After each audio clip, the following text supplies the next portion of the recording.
말씀에 성령이 하시는 일에 대해서 성령 오셔서 하시는 일이란 제목으로 오늘 말씀을 나눕니다.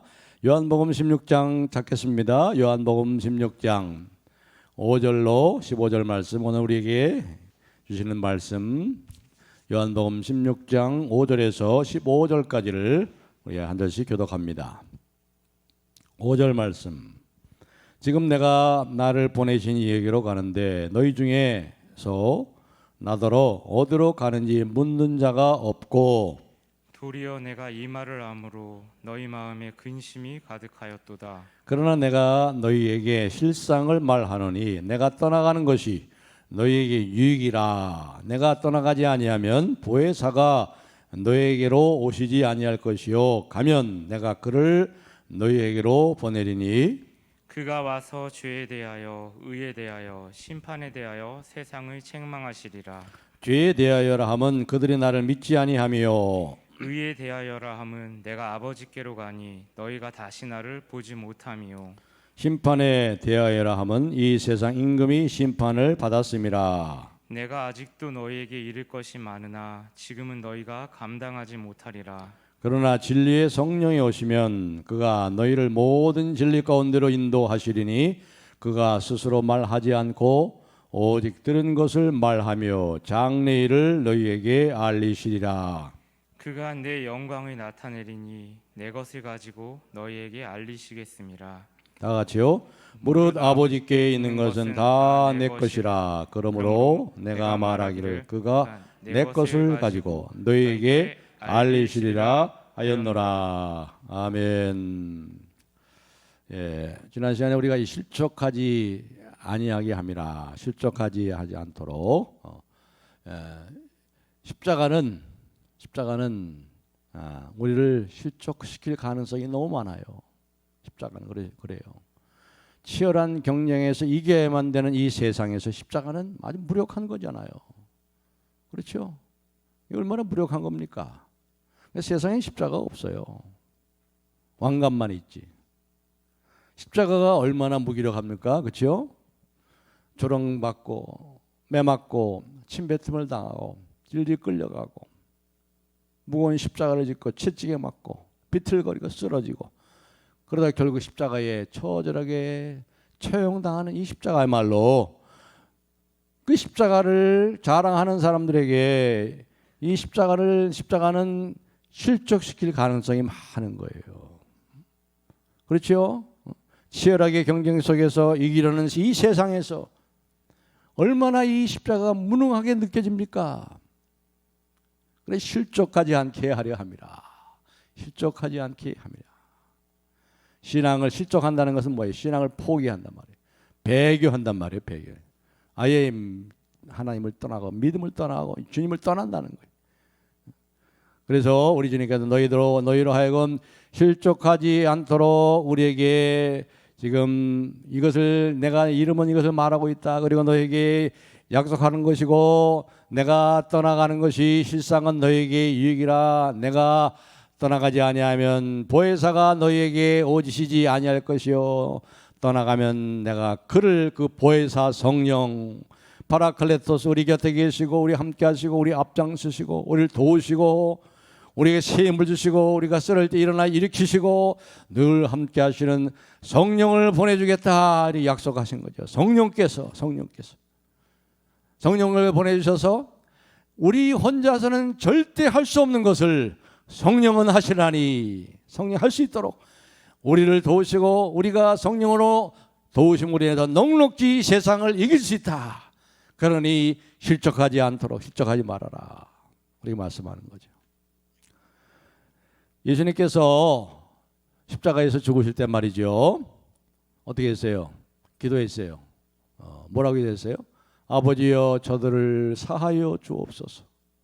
저들이 하는 것을 알지 못함이니이다. 그렇죠? 저들이 하는 것을 알지 못합니다. 오늘 3절에도 그렇게 말했잖아요. 3절, 그들이 이런 일을 할 것은 아버지와 나를 알지 못함이라. 아버지여 저들을 사하여 주옵소서. 지금 저들이 하는 것을 알지 못합니다. 이렇게 하면서 그 십자가의 처절한 그 얼마나 고통스럽겠어요.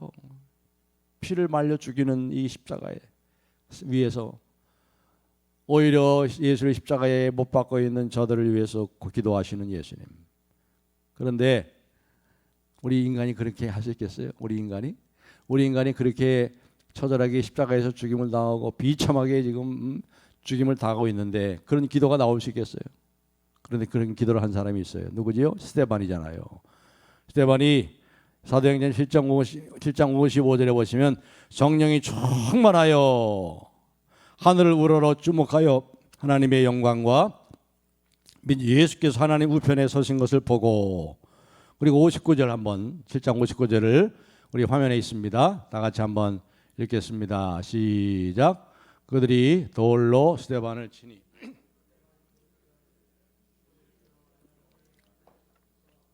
그다음에가 중요해요. 그다음에는 안 나왔네. 60절 무릎을 꿇고 크게 불러 이르되 주여 이 죄를 그들에게 돌리지 마옵소서. 이 말을 하고 자니라. 죽는 걸 잔다고 그랬어요. 왜? 부활하니까. 예수님과 똑같은 기도를 하잖아요. 돌에 맞아 죽으면서 돌이 조공하는 돌들이 날아오죠. 이스라엘은 돌들이 많아요. 팔레스타인 주변에 있는 사람들이 돌을 들어가지고 수십 명이 돌을 던져요. 거기 누구도 있죠?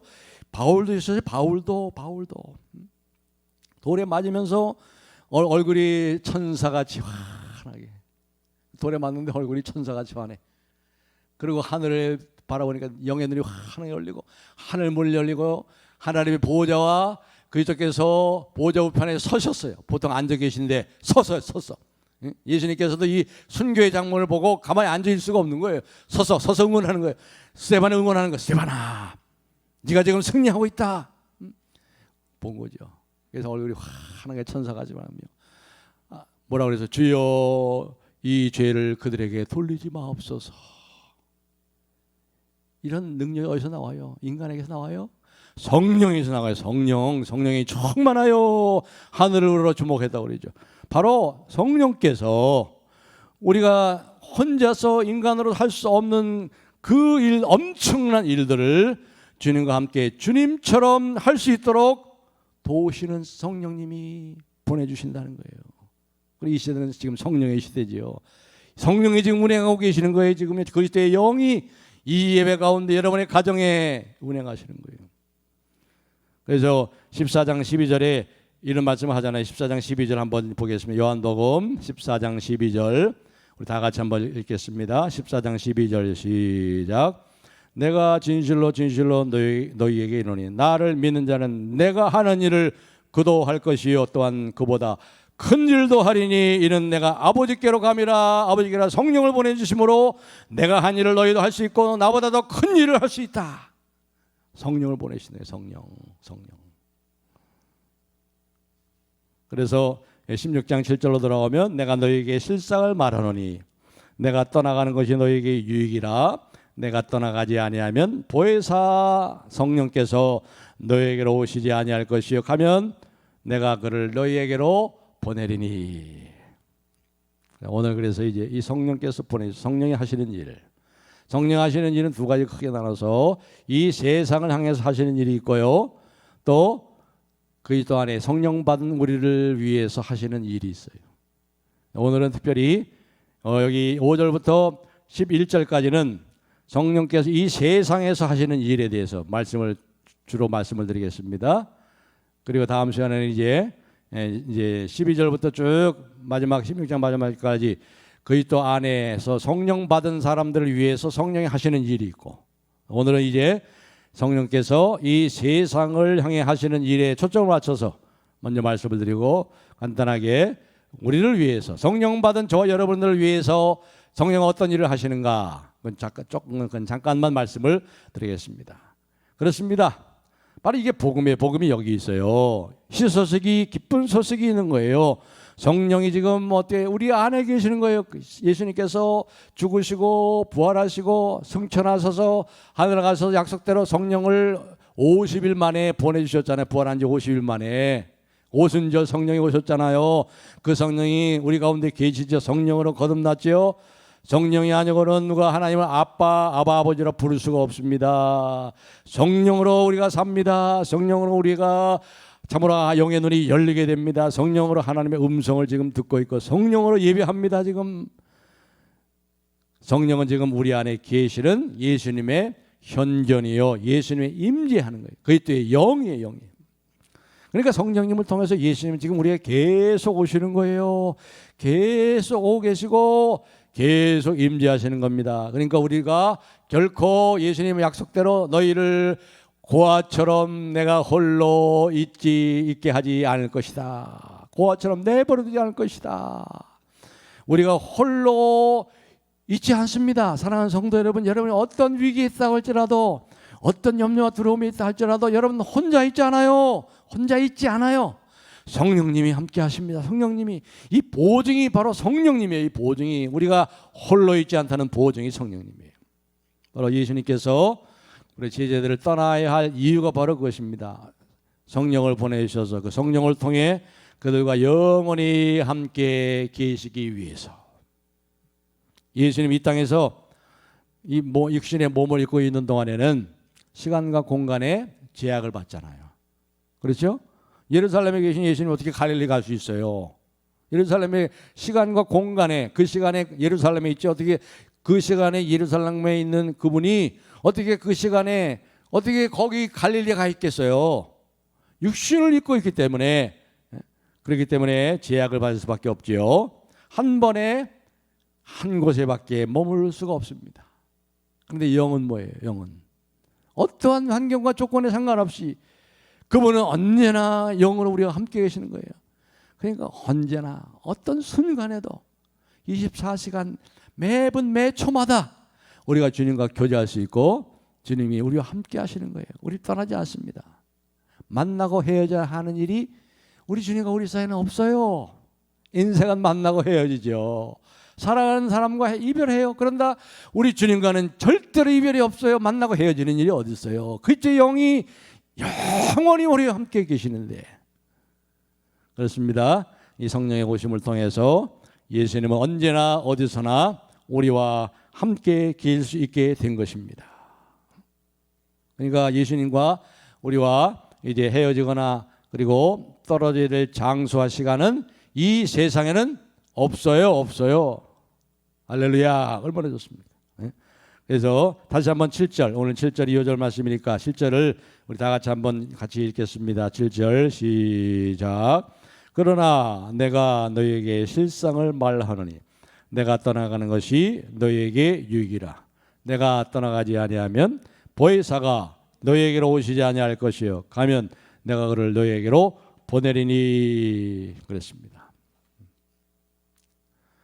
자, 그리고 나서 이제 이렇게 말씀을 하시는데 참 예수님께서 4절 말씀에서 이렇게 말씀하셨죠. 4절 보시면은 오직 너희에게 이 말을 한 것은 너희로 그 때를 당하면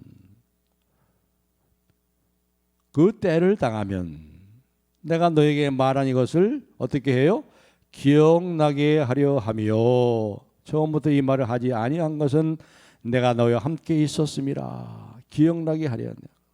근데 너희로 그 때를 당하면, 자, 그 때를 당하면 이게 12 제자에게만 주신 말씀이 아니고요. 예수님 유언처럼 마지막 고별 설교잖아요. 저와 여러분에게 이 말씀을 주신 거예요. 그 때를 당함. 그럼 그때가 옵니다. 저와 여러분에게 그때가 온단 말이에요. 그때 실족하기 쉬울 때가 온다는 거예요. 예수님 때문에 박해를 받고 세상에 미움을 당하고 적대를 당하고 출교당하고 심지어 죽임을 당할 수 있는 그때가 온단 말이에요. 그때가 올 수 있어요. 그때가 오면 기억하란 말이죠. 이 말씀을 기억하라. 그리고 나서 5절에 이렇게 말씀합니다. 5절 보시면 지금 내가 나를 보내신 이에게로 가는데 너희 중에 나더러 어디로 가는지 묻는 자가 없고 도리어 내가 이 말을 함으로 너희 마음에 근심이 가득하였도다. 내가 이제 아버지께로 가는데 너희는 나에게 어디로 가느냐고 묻는 자가 없고 오히려 근심만 가득하고 있어요. 여러분, 왜 근심이 가득해요, 여러분? 왜 근심이 가득해요? 올바른 질문을 하지 않아서 그래요, 여러분들이. 근심에 빠져 있는 것은 여러분들이 주님 앞에 올바른 질문을 해보세요. 올바른 질문을 하시면 성령께서 우리를 진리 가운데 인도하시고 해답을 주세요. 저는 그런 걸 많이 겪었어요. 캄캄합니다. 두려움과 큰 염려가 올라옵니다. 그때 질문하는 거예요. 하나님, 왜 이런 일이 일어납니까? 이걸 통해서 뭘 깨닫게 하시려고, 뭘 보이시려고 하십니까? 성령의 내 눈을 열어 보게 하시고, 성령의 내 귀를 열어서 주의 음성을 듣게 하옵소서. 주의 종이 듣겠습니다. 저에게 말씀하옵소서. 여러분, 질문하세요. 하나님의 올바른 질문을 하시면 어떻게 돼요? 성령께서 진리 가운데 인도하시고 말씀을 생각나게 하시는 거예요. 그래서 이게 말씀들이 막 떠오릅니다. 그 말씀이 떠오르면서 그 말씀이 하나의 완전한 직조물이 되어서 아름답게, 그리고 나에게 확실히 마음속에 싹 들어오면서 귀에 성령이 말씀하시는 거 들려요. 마음에 아픔은 있지만, 여전히 아픔은 있지만, 마음에 근심은 있지만, 그러나 하나님의 큰 위로와 평강이 서서히 밀려 들어옵니다. 그런 거 많이 겪었어요. 여러분, 그런 경험 안 해봤어요? 그리스도 기독교는 믿사오니 하고 맹목적으로 믿사오니, 그게 아니에요. 그게 아니에요. 무조건 믿어라, 무조건 믿는 게 아니에요. 믿을 만한 것을 믿잖아요. 참으로 믿을 만한 걸 믿는 거예요. 그렇습니다. 우리가 질문을 하게 되면 진리의 성령께서 우리를 어떻게 한다고 그랬어요? 13절을 우리 다 같이 한번 읽어보겠습니다. 13절 말씀 시작. 그러나 진리의 성령이 오시면 그가 너희를 모든 진리 가운데로 인도하시리니 그가 스스로 말하지 않고 오직 들은 것을 말하며 장래일을 너희에게 알리시리라.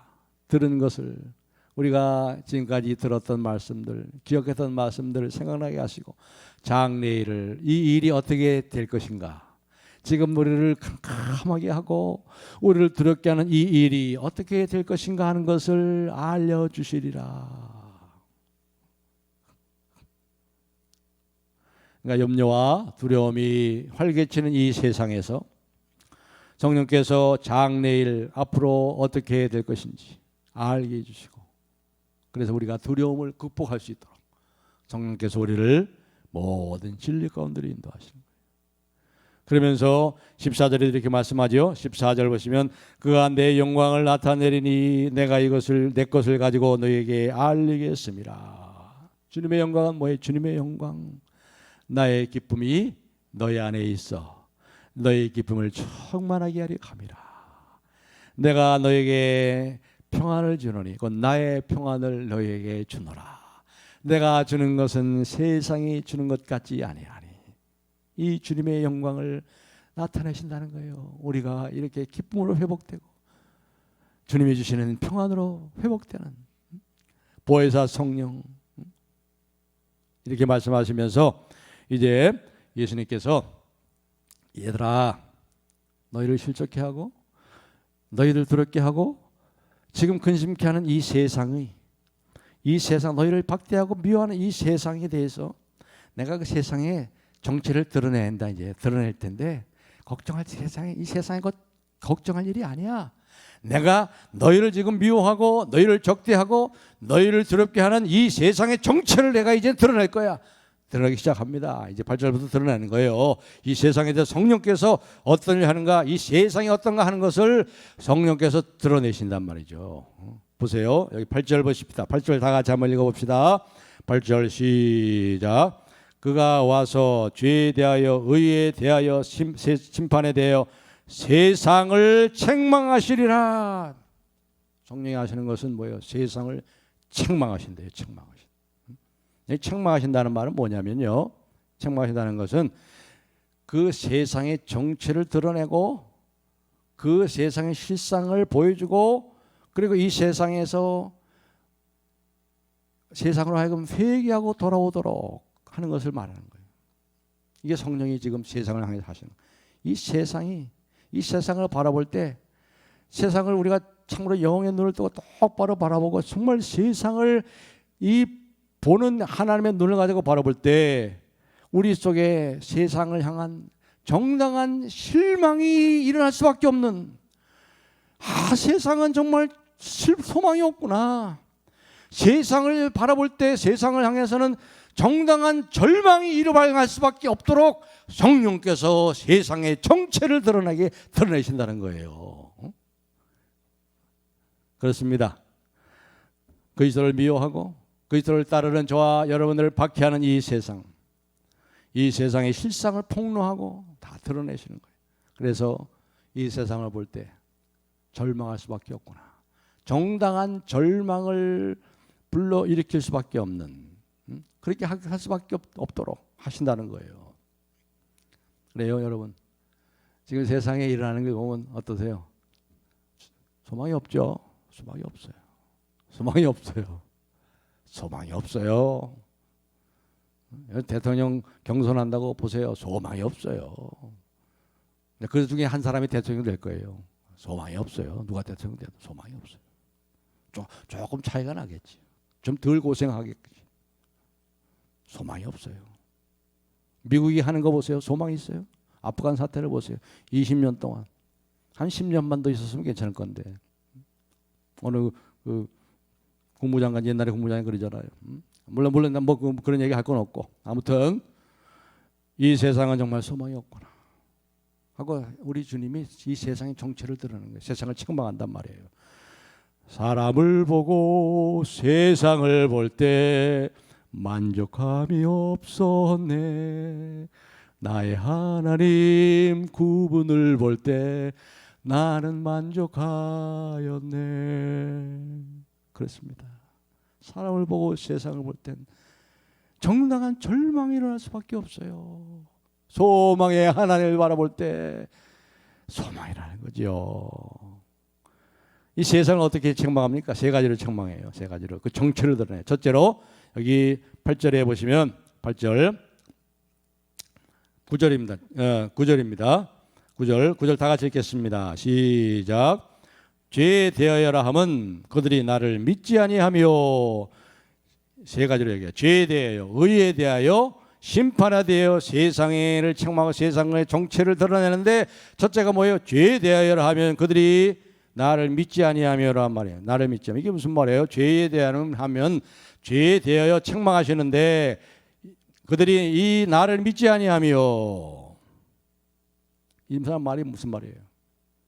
이 절망스러운 세상에서, 정당한 절망을 불러일으키는 이 세상에서 예수 그리스도만이 이 죄와 이 절망으로부터, 이 사망의 저주로부터 구원할 수 있는 유일한 분이시라는 것을 알려고 하지도 않아요. 알려고 하지도 않으니까 결국 뭐예요? 믿지를 못해. 이게 죄란 말이에요. 이게 무관심하고 거부해요. 세상에 예수님을 알아서 거절하는 겁니까? 예수님을 알면 거절하겠어요? 그분 앞에 엎드려 경배하죠. 나의 하나님이요, 나의 하나님입니다 하고 경배하겠죠. 몰라서 거절하는 거예요. 예수가 하나님의 아들이면 십자가에 못 박혔어요? 아니죠. 몰라서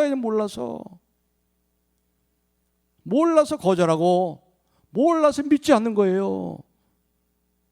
하려고 하지도 않고 알아보지도 않고 그 큰 구원을 가볍게 여기는 게 이게 죄란 말이에요. 이게 죄. 나를 믿지 아니하며.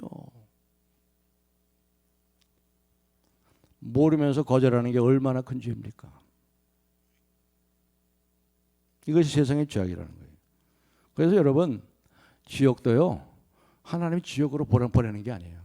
지옥에 들어가라고 하나님 보내는 게 아니라 자기가 하나님의 은혜를 거절해서 자기가 선택해서 가는 거예요. 자기가 찾아가는 거예요. 지옥은 하나님 보내는 게 아니에요. 인간이 하나님의 은혜를 거절하고 자기가 지옥을 선택해 가는 거예요. 지옥을 선택한지도 모르고 가는 거예요. 가보니까 지옥이야, 지옥. 얼마나 불쌍해요. 얼마나 불쌍한 인생이에요.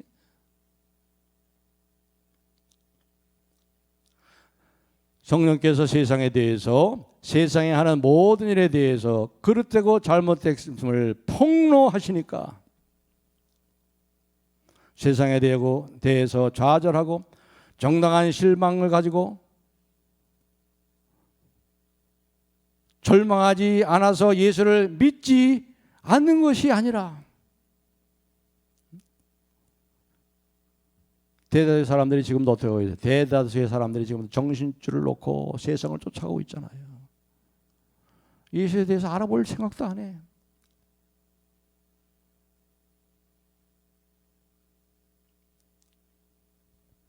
그러니까 아직도 이 세상에 대해서 절망을 하지 않아서 예수를 못 믿는 거예요. 저와 여러분은 이 세상에 절망하신 분들이에요. 나 자신에 대해서 절망한 사람들이에요. 그렇기 때문에 우리가 주님께 왔잖아요. 주님을 알게 됐잖아요. 여러분, 우리가 진지하게 삶의 의미와 목적에 대해서 우리가 생각한다면 정말 진지하게 여러분이 세상에서 진지하게 열심히 진실하게 살아보세요. 결국은 뭐에 봉착하게 돼요? 뭐에 맞닥뜨리게 돼요? 허무주의에 어떤 허무주의. 진실하고 열심히 살아보세요. 결국 허무한 게 인생이에요. 하나님 없는 인생 허무한 거죠. 해밍웨이처럼 자살할 수밖에 없어요. 탁월한 사람 아니에요. 아무리 생각해봐도 허무한가. 노인과 바다 허무한 거죠. 허무한 거죠.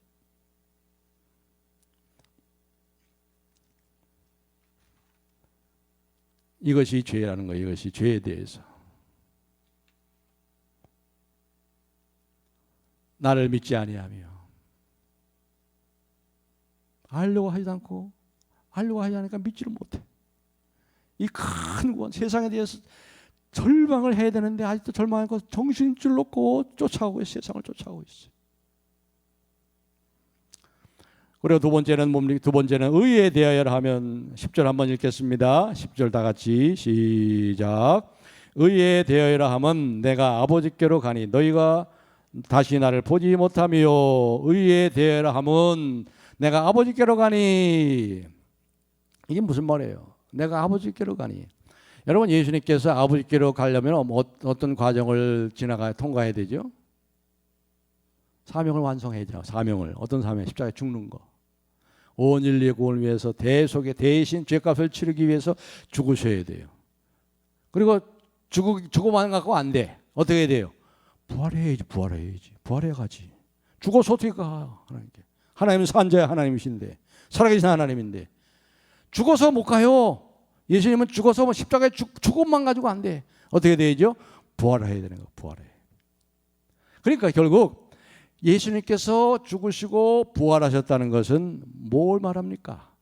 하나님이 의롭다는 거예요. 예수님이 의롭다. 예수님이 의롭읍시다. 예수님이 자기 죄 때문에 죽은 것이 아니라 자기 죄 때문에 죽은 것이라면 예수님이 부활할 수가 없어요. 부활할 수가 없어요. 왜? 자기 죄 때문에 죽었는데 영원히 죽음이죠. 영원한 죽음. 그런데 예수님이 부활했다는 것은 예수님이 자기 죄 때문에 죽은 것이 아니라 예수님은 의로우시다는 것이 증명이 된 거 아니에요. 이게 하나님이 의로우시다는 것이 증명이 된 거죠. 아버지를 가니 하나님의 의다. 부활 사건이야말로 예수님이 십자가에 죽으신 것과 부활 사건은 바로 우리가 죄인이었고 우리의 의는 누더기 같은 의이다. 우리는 의롭지 않고 하나님이 의로우시고 예수님이 의로우셨다는 것이다. 이걸 말하는 거예요. 그러니까 결국 이것을 조금 더 이제 우리의 삶에 적용한다면요, 인간의 의, 나의 자랑은 다 도토리 키재기예요. 도토리 키. 예를 들어서 인간이 말이에요, 자기 영역, 자기가 의롭다고 생각하고 자기가 자랑할 만한 그러한 영역을 떠나면 자기 의나 자기 자랑은 아무것도 아니에요. 이게 무슨 말입니까? 쉽게 예를 들면 여러분 지금 수도권의 집값도 많이 오른다고 그래요. 수도권의 집값도. 뭐 서울 집값은 말할 것도 없이 오르고. 수도권의 집값이 많이 오르는데 근데 서울에 오면 어떻게 돼요? 수도권의 집값은 아주 깨갱. 그렇죠? 또 이 수도권의 집값이 서울의 집값이 많이 오르는데 강남의 아파트 값에 비해 보면은 깨갱 할 수밖에 없죠. 그렇죠? 그런데 강남의 아파트 값도 엄청난데 이 강남에 사는 사람이 말이죠. 뉴욕의 맨하탄으로 한번 가보세요. 고급 아파트에 가보세요. 그 뉴욕의 맨하탄 앞에 가면 어떻게 돼요? 강남에 사는 아파트 사는 사람들이 깨갱할 수밖에 없죠. 내가 서울에 있는 대학에 나왔다고 합시다. 내가 서울에 있는 대학에 나왔다. 그런데 서울에 있는 대학에 나왔다는 사람이 나는 서울대 나왔어. 그럼 어떻게 돼요? 그 앞에 깨갱할 수밖에 없죠. 뭐. 그럼 서울대 나온 사람이 말이죠. 나는 하버드 대학 나왔는데 하면 그 앞에 뭐 하버드 대학 나온 사람 앞에 깨갱할 수밖에 없죠. 뭐 하버드 대학 나왔다고 다 되는 거 아니 다 되는 겁니까? 그렇지 않죠. 여러분 생각해 보세요. 지구를 떠나서 우주로 가면 지구는 한 점 먼지 같아요. 한 점 먼지. 그런데 우주를 떠나서 하나님 앞에 가면 어떨까요? 큰 저울 위에 이 우주가 먼지 하나같이 여기신데요. 하나님은 내가 아버지께로 가미니 그 하나님 앞에 누가 자기의 의를 자랑하고 자기의 자랑할 것이 있느냐 이 말이에요. 나의 의, 나의 공로, 나의 자랑거리. 지금 그렇게 아무것도 아님을 폭로하잖아요. 여러분이 남보다 나은 것이 있습니까? 자랑하고 있습니까? 그보다 더 아는 사람 앞에 깨갱할 수밖에 없죠. 그 인간이 우리 주님 앞에 섰을 때, 그 거룩하시고 광대하신 하나님 앞에 섰을 때 고개라도 들 수 있겠어요? 고개라도 들 수 있겠어요? 무슨 의가 있겠어요? 무슨 의가? 내가 아버지께로 가며 의에 대하라면 내가 아버지께로 가며 우리의 의는 예수밖에 없습니다. 나의 의는 이것뿐 예수의 피밖에 없네. 나의 공로 없도다 예수의 피밖에 없네.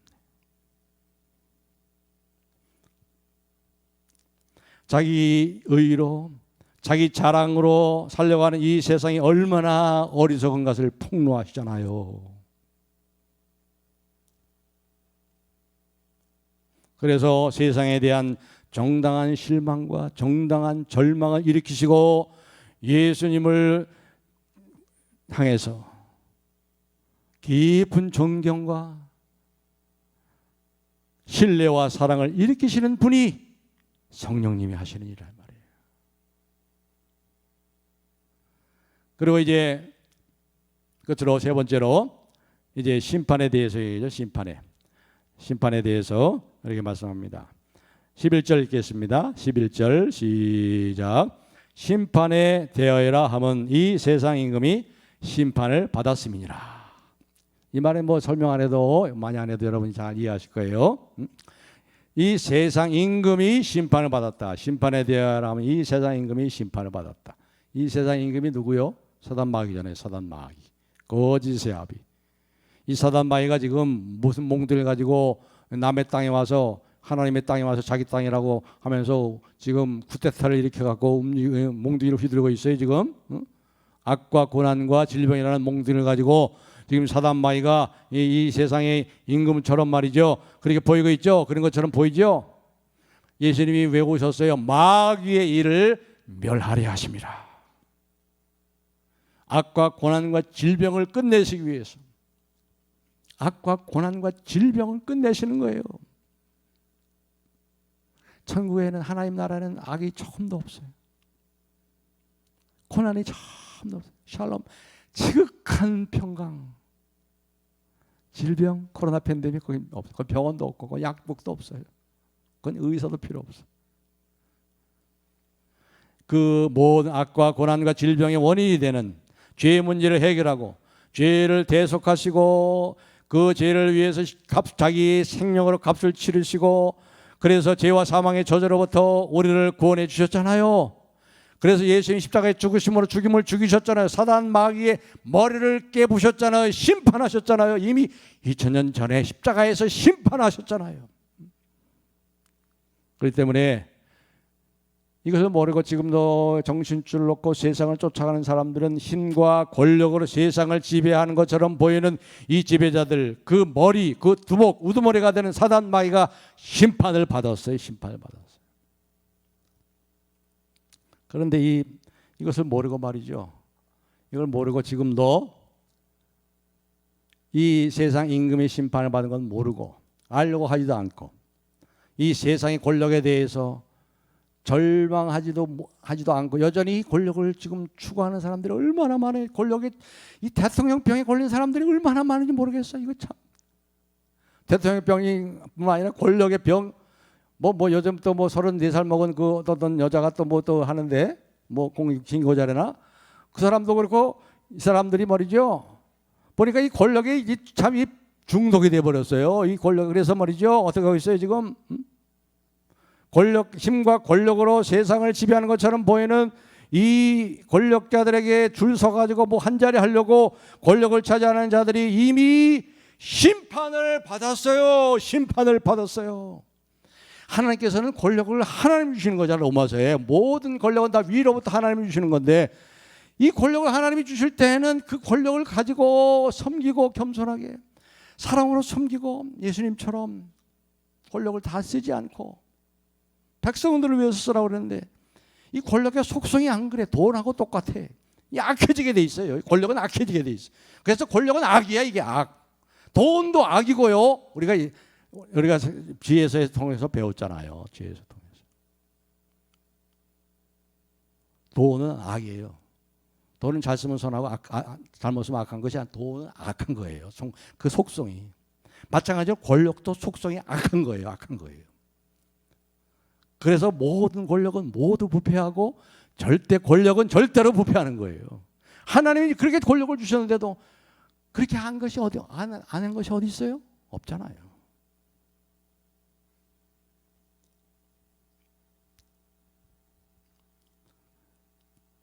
진짜 힘과 능력은 십자가의 능력이에요. 십자가의 능력. 사랑의 능력이에요. 희생의 능력이에요. 섬김의 능력이에요. 이미 심판을 받았잖아요. 사단 마귀가.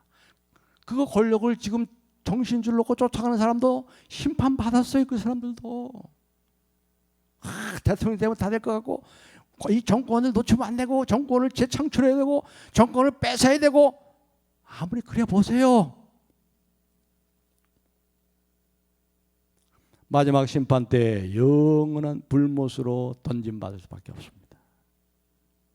세상 끝에 세상의 종말과 생명과 심판의 절정의 분명히 나타납니다. 심판을 받았기 때문에. 나폴레옹이 그렇게 말했잖아요. 나폴레옹이 그렇게 말했대잖아요. 오 예수요, 당신이 누구기에 지금도 당신을 위해서 살고 당신을 위해서 죽고자 하는 사람들이 그렇게 수도 없이 일어나고 있는가? 십자가의 사랑만이 능력인 거예요. 세상의 모든 권력은 전부 다 가짜예요. 짝퉁이에요. 가짜 짝퉁.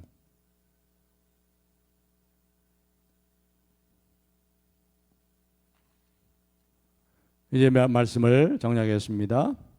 이렇게 성령께서 이 세상에 대해서 책망하신다는 건 폭로하시고 우리에게 정당한 절망을 일으키시고 절망하도록 하셨어. 이 세상은 소망이 없구나. 정신줄 놓고 쫓아가는 이 세상이 얼마나 허망하고 어리석은가. 그런데도 세상을 쫓아가고 있잖아요. 얼마나 어리석습니까? 짓거리만한 자기 의, 자기 자랑이 그 크고 광대하신 하나님 앞에 얼마나 작고 초라한지를 깨닫게 하시잖아요. 할렐루야. 하나님. 이 세상의 화려함과 크기와 눈에 보이는 것으로 치장하고 감추건 이 세상의 권력과 힘이 얼마나 헛된 것인가를 폭로하고 계시잖아요. 그리고 심판하시고 우리로 실족지 않도록 우리를 진리로 인도하시고 깨닫게 하시고 보게 하시고 경험케 하셔서 우리로 하여금 영원하신 주님, 십자가로 승리하신 주님만 바라보고 주님께 꼭 붙어 있도록 해주시잖아요.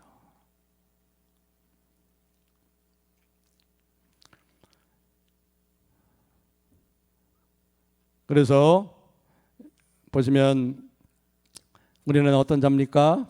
우리는 바로 바울이 고백한 것 같은 이런 사람들이에요. 고린도후서 6장 9절로 10절을 읽고 이제 말씀을 맺겠습니다. 고린도후서 6장 9절로 10절 다 같이 화면에 나와 있으니까 한번 읽겠습니다. 우리가 어떤 사람입니까? 성령 받은 사람이 어떤 사람입니까? 다 같이 읽겠습니다. 시작. 우리가 살아있고 징계를 받은 자 같으나 죽임을 당하지 아니하고 근심하는 자 같으나 항상 기뻐하고 가난한 자 같으나 많은 사람을 부유하게 하고 아무것도 없는 자 같으나 모든 것을 가진 자로다. 아멘 아멘. 여러분이 그렇게 여러분의 정체성을 알고 성령이 우리가 저런 자라고 가르쳐 주잖아요. 할렐루야. 얼마나 감사합니까? 그렇습니다. 사랑하는 성도 여러분, 교회가 우리 자신들이 우리 주님이 우리에게 맡기신 일, 떠나가시면서 우리에게 맡기신 일들, 하나님 나라의 사명, 하나님을 사랑하고 내 이웃을 내 몸같이 사랑하는 이 가장 중요한 계명, 이 사명을 우리에게 주시면서 이것을 이루는 데 있어서 가장 중요한 자원이 뭘까요? 가장 큰 자원이 뭐예요? 가장 큰 자원이 뭐예요? 성령님이에요. 성령님. 그 성령님을 보내주셨잖아요. 나와 나 같은 일을 할 것이요 나보다 더 큰 일을 하리니 이는 내가 아버지께로 감이라. 아버지께로 가셔서 성령을 보내주셨잖아요. 성령을 헐삼아하세요. 성령을 주시옵소서. 구하는 자에게 성령을 주시지 않겠느냐. 힘으로도 능으로도 되지 않아 오직 주의 신으로 성령으로 되느니라. 이렇게 성령께서 이 세상을 폭로하시는 밝게 보세요. 밝게 보세요. 그리고 우리 가운데 역사하셔서 우리에게 날마다 시험을 주시고 위로하시고 힘주시고 주님이 하신 일을 하게 하시고 주님보다 하신 보다 더 큰 일을 하게 하시는 성령을 사모하시고 이 성령으로 날마다 기쁨으로 이 순례길을 성령님과 함께 힘있게 달려가는 저와 여러분이 되기를 주님의 이름으로 축복합니다. 할렐루야. 하나님 감사 찬송합니다. 성령께서 오셔서 우리 가운데 계시고 우리가 누구임을 알게 하심을 감사합니다. 우리가 얼마나 하나님의 사랑받는 존귀한 자녀임을 깨닫게 해 주시옵소서. 주여. 그리고 성령께서 이 세상의 정체를 드러내시고 폭로하시는 것을 밝히 보고 그 속에서 우리가 절망하고 오직 하나님을 경외하며 하나님을 사랑하고 우리 주님께 꼭 붙어있는 참으로 주님을 위하여 성령과 함께 힘을 다하여 우리의 삶을 주께 드리는 신실한 성령의 사람 되도록 성령으로 충만케 하옵소서. 예수님의 이름으로 기도하옵나이다. 아멘.